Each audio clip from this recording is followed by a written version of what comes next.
My name is Monty Thornbrough. I work for Farm Credit of Western Oklahoma. I'm on the appraisal side of Farm Credit out of the Altus office. Been with the organization for about 20 years, started in 2003 after graduating from Oklahoma State University. On the appraisal side, I do land appraisal as well as machinery and equipment, crops, inventories, cattle. We do all the chattel inspections for the association. So we're looking at a wide gamut of things from the financing side. We have two different sides for separation of duties. We have the lending side and then the appraisal side that are completely separate functions. We basically cover the western part of Oklahoma for farm and ag financing. Being the lender, we're doing that to ensure our position, to have a better idea of where they're at as compared to last year. Things change, equipment values change, cattle numbers change, crop acres change. They're not growing the same crop. They might have sold cattle or bought new cattle. So we're trying to get our loan officers the best information that we can get to them, accurate information that's out there on the farm. We're kind of the eyes of the loan officer who aren't out there all the time. So that's kind of our job, is to be the eyes for the association out on the farm.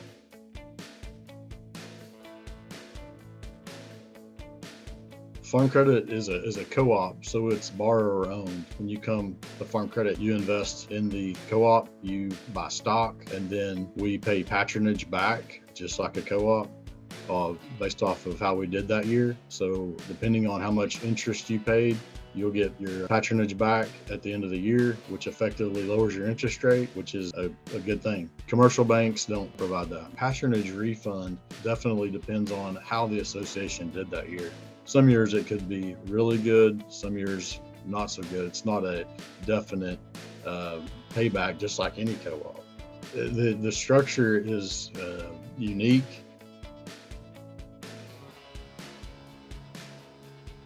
When I started in 2003, I believe there were 7 or 8 farm credit associations in Oklahoma. Now there are 2 because of mergers, and just like the farming industry, things are getting bigger and growing. There'll probably be more mergers to come. Some associations cover multiple states. It's kind of where we're at and getting bigger, and with the cost of things, when you merge, you are able to be more efficient, spread those costs over a larger area, and hopefully provide a lower rate, but can still service your customers and borrowers.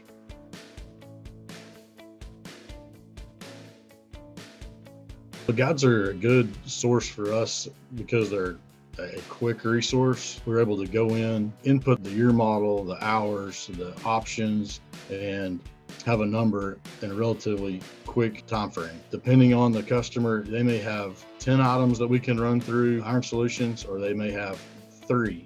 It just depends what size of the operation it is, but it's important to be able to do that in a timely fashion and have an accurate value that we can support, and have some basis for support for that value that we're putting on that equipment.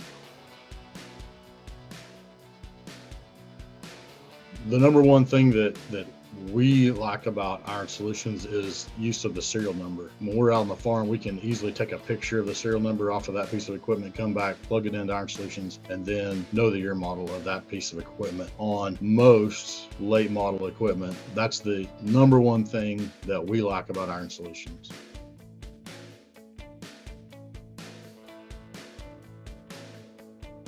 Iron Solutions are number one thing we use for high dollar late model equipment, and that's the most important to understand, is the options on them. That's the one thing that can swing a value of a piece of equipment, sometimes $30,000, $40,000, depending on the options it has. And we have to have a pretty good idea of what it has on it and be able to come back and apply that within Iron Solutions to be able to get an accurate value. As far as a lender, it would be a issue that if we overvalued it, we would be in a position that we would possibly lend too much money on it. And when you go to looking at $1 million, $2 million lines of equipment, that adds up in a hurry. So we have to be as accurate as we can on those values. Being able to have the serial number and get the year model is one of the most important things that we like about Iron Solutions, because other products that we have looked into, if we have the serial number, we still can't get the year model on it. And it's important to have that basic information, because sometimes the farmer knows and sometimes they don't.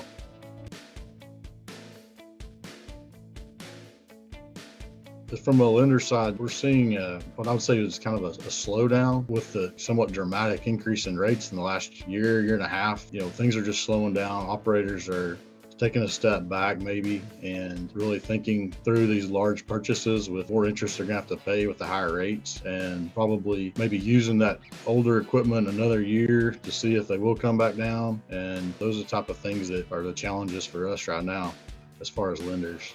I think things are steady right now. No big changes or increases or decreases. We're just kind of right on track, I would say.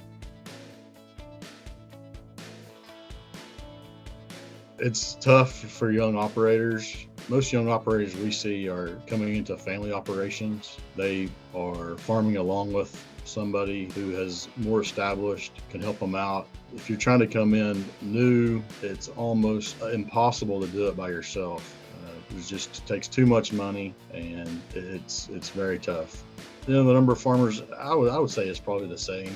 We've got older guys going out, but the younger guys are stepping up, and when they're taking on more land, the operations are getting bigger. But then there are probably more that are coming out that are being part-time operators like myself, so who have a full-time job, but then again have cattle and other stuff on the side. So that probably picks up wherever the older generation comes out. The full-time operators getting bigger, and the part-time guys are still there though. That's one of the toughest things on the equipment side for sure, is the technology, to keep up with it.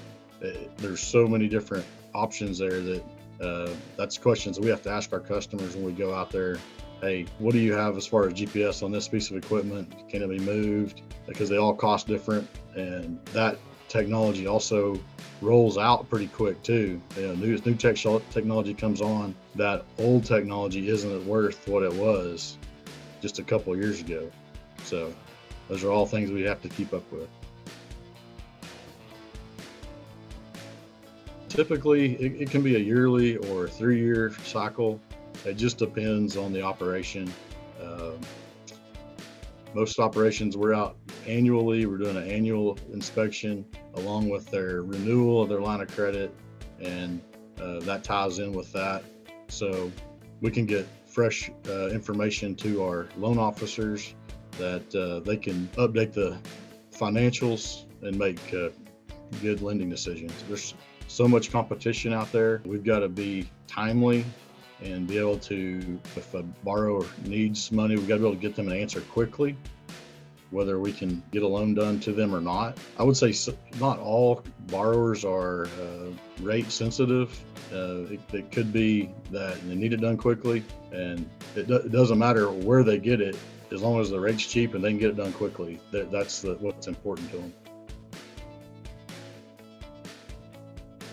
I think probably the biggest changes I've seen is the increase in the cost to do business, the cost to farm, the cost of land, increases in the cost of equipment, the cost of inputs, fuel, fertilizer, seed.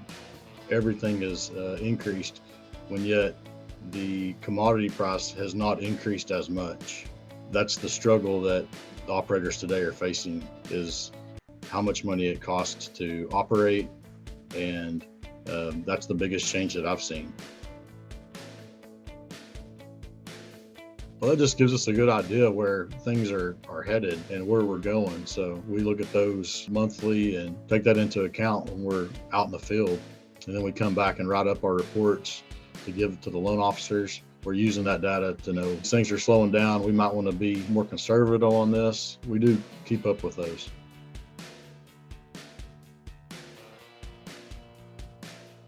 It works well. We're out there on the farm annually, and if there's 50 pieces of equipment out there, there's probably going to be 5 that are new. So the values that we had last year, we're updating those, and then we're updating the new equipment too and adding it to our equipment list for that borrower. So, we're going in there individually running those larger pieces of equipment, late model most of the time, and being able to pull a value fairly quickly that has a good basis for the value. One other thing we like about the guides is every appraisal that we do, we save it. Then whenever our auditors come in, if they had a question about, hey, this value appears high or this value appears low, we can hand them that saved appraisal and be like, well, here's our basis for our value. And most of the time that's going to suffice to them that, hey, okay, this is based off of Iron Solutions. We can see where they derive the value. That's one thing we like about it too, that we have that documentation there to be able to provide and support to auditors when needed. One of the challenges that we've found trying different equipment guides, trying to value equipment, is being in Oklahoma. We find that a large part of the equipment that we value and then we go try to find comparables for are located in the upper Midwest, the I-states. And Iron Solutions, by being able to zoom down into Southwest territories, it allows us to be a little more comfortable with, okay, this information is coming from our area, not from Iowa, Illinois, Indiana, which is somewhat a different region and can, not all the time, but can be a different value too. That's another good thing that we like about Iron Solutions. Mostly we're looking at cattle, wheat, cotton. That's our primary enterprises here in our area. On some other things that we've tried, you could select the states, and when you pull up Oklahoma, Texas, Kansas, there will be like 3 things that sold in that area. So you had a very limited data set.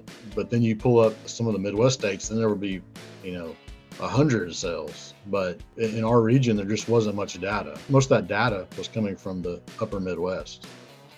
We can at least say, hey, we pulled this from our region, and we're not comparing this to something in the upper Midwest.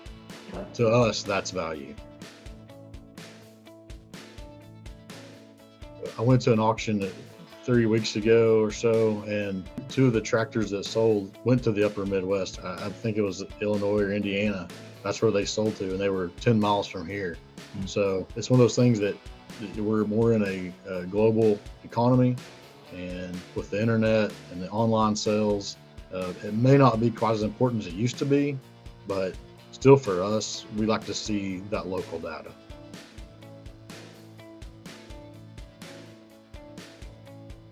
We consider auction prices. There's a lot of things that affect an auction, and you have to be careful with that data. Condition, timing of the auction. We do consider those and use those for support, but maybe not rely on that heavily. Not all tractors are the same condition and been taken care of the same. The farmers go to an estate sale. They know if that guy took care of his stuff. If he didn't, we may not be as knowledgeable as those guys. So we have to be careful to understand that there's other things that affect value out there too. We may not know all the options on that tractor. We may know not the history on it. But those guys out there who are buyers of those tractors, they're going to know. Iron Solutions has been providing ag equipment valuation data and serving the agriculture industry in North America for over 80 years. Thank you for watching, and please click the circle above so you can subscribe and never miss out on the latest info.